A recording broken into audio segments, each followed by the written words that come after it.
Morning mga otoy, welcome back sa aking channel. Today ay magpapad ako ng clutch lining, kaya tatanggalin natin tong pairings na to para ma-access natin yung makina ng maayos at walang sagabal sa pagtatanggal natin ng mga bolt. Kailangan natin tanggalin ng pairings. Ito, pasensya na nga pala mga otoy kasi voice over na naman tayo. Alam nyo naman kasi pag ganun maingay yung natin paligid, may mga nag video okay, may mga may music, makaka-copyright tayo. Hindi po pwede yun sa YouTube. Kailangan mga no copyright music yung music natin dito. Yan, tanggalin natin itong clutch cable dito.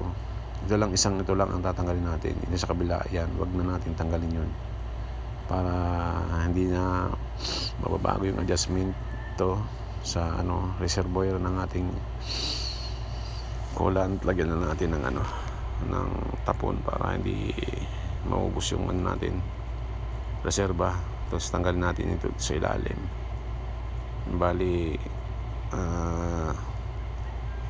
drain ng ating coolant, tapos saka natin buksan dito sa taas yung ating radiator cap para makuha natin yung yung coolant. Kung pwede pang gamitin may babalik pa natin. Tanggalin na natin dahan-dahan lang pag dyan hugot. Ito nga palang video ko na ginawa mga otoy, hindi ito tutorial yan, mayroong dyan, may o-ring dapat kung mawala yan. Hindi ako nagtuturo sa inyo. Sinishare ko lang yung yung mga ginagawa ko kahit hindi ako mekaniko. Nagagawa ko yung mga bagay na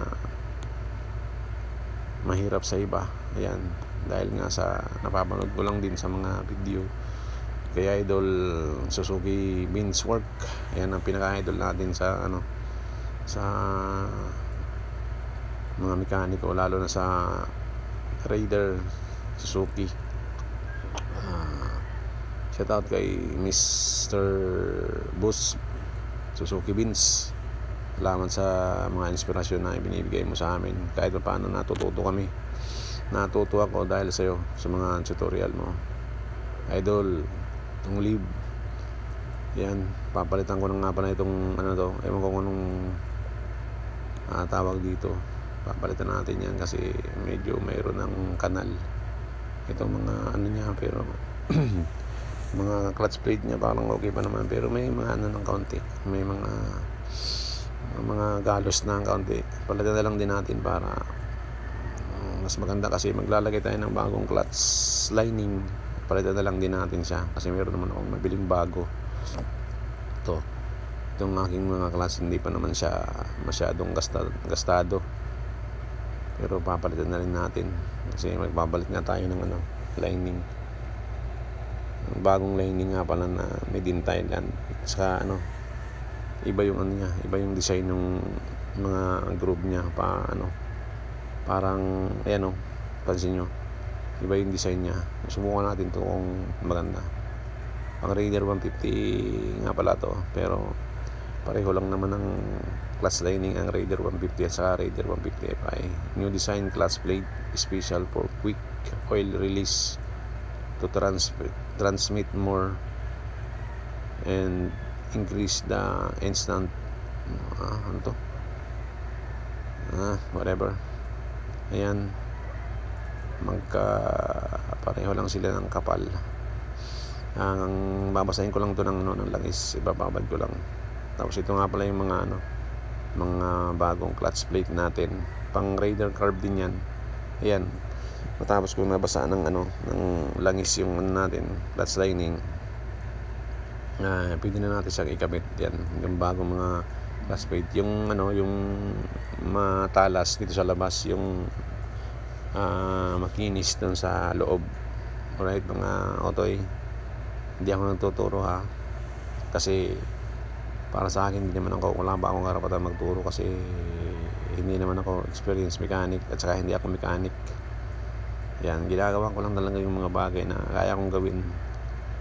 At saka kung halimbawa masira to, wala tayong magagawa eh. Motor ko naman to eh. Huwag mong gagawin sa iba. Kung hindi ka naman experience na mechanic, huwag kang gagawa. Huwag mong gagawin sa iba kasi masira baka pumalpak, ganon. Kunin mo lang sa motor mo kasi pag nasira naman yung motor mo, ikaw lang din naman ang sisisihin, di ba? Yan. Inilipat ko lang yung ito. Ewan ko kung anong tawag ng din. Mga master, comment na lang kayo kung anong tawag dyan sa hinawakan ko to. Yan, ibalik natin yung mga spring. 5 spring yan, parang sa carb, ganon din.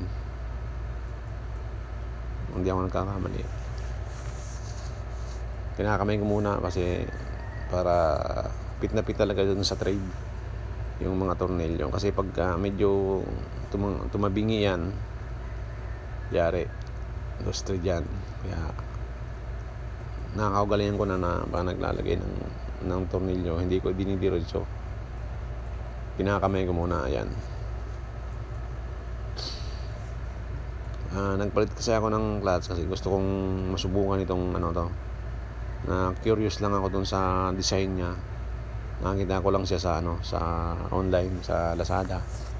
Curious ako, tapos tingnan ko yung mga comment ng mga nakabili. Okay naman daw. Kaya yan, tinubukan ko. Gagawa na lang tayo ng review sa class na to pagka nagamit na natin. Pag naghihigpit ng ganito, yung paano lang pa salitan, parang doon sa ibaba, sa taas, ganun. Kamay lang din muna, yan saka natin higpitan. Yan. Saka pa naghihigpit, wag mo siya pipirasahin na kasi lang yan, alloy lang, baka masobrahan. Lagot, problemang malala. Okay, ito lang ang pag higpit, yung konting konting mararamdaman mo naman kasi kung mahigpit na yan. Tagal na tong motor kong to, mga auto ya. Kasi ito yung unang model ng Raider 150 Fi. Binago ko lang yung kulay, pininturahan ko kasi gusto kong makasabay dun sa bagong MotoGP edition. Bago sila nag-quit sa MotoGP. Ayan, ibalik na natin tong cover. Pag magbabalik nga pala tayo ng cover, tandaan lang, parang alog-alugin mo siya para pumasok. Huwag mo kagad siyang itutulak na baka kasi may maipit dun sa loob. Saka yung mga yung o-ring nga pala, huwag niyong kalilimutan yung sa may bang tawag doon, parang doon lumalabas yung langis. Huwag niyong kalilimutan yung maliit na o-ring doon. Yan, kabit na natin tong bang tawag dyan. Sorry, hindi ko memorize kasi hindi nga tayo mekaniko yung pinagkakapitan ng na yan, ng clutch cable. Tapos ito, mga bolt natin, ibalik na natin yan. Yung oil filter ko nga pala, bago pa yan, kaya ibinalik ko lang. Yan, higpit. Ayan mga idol, punasan. Balik na natin itong ating clutch cable. Ayan,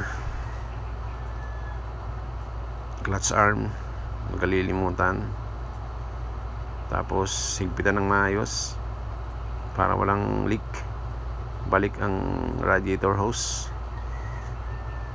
Yan, higpitan lang ng tamang-tama. Alright mga idol, hanggang sa muli. Ride safe always. Peace out.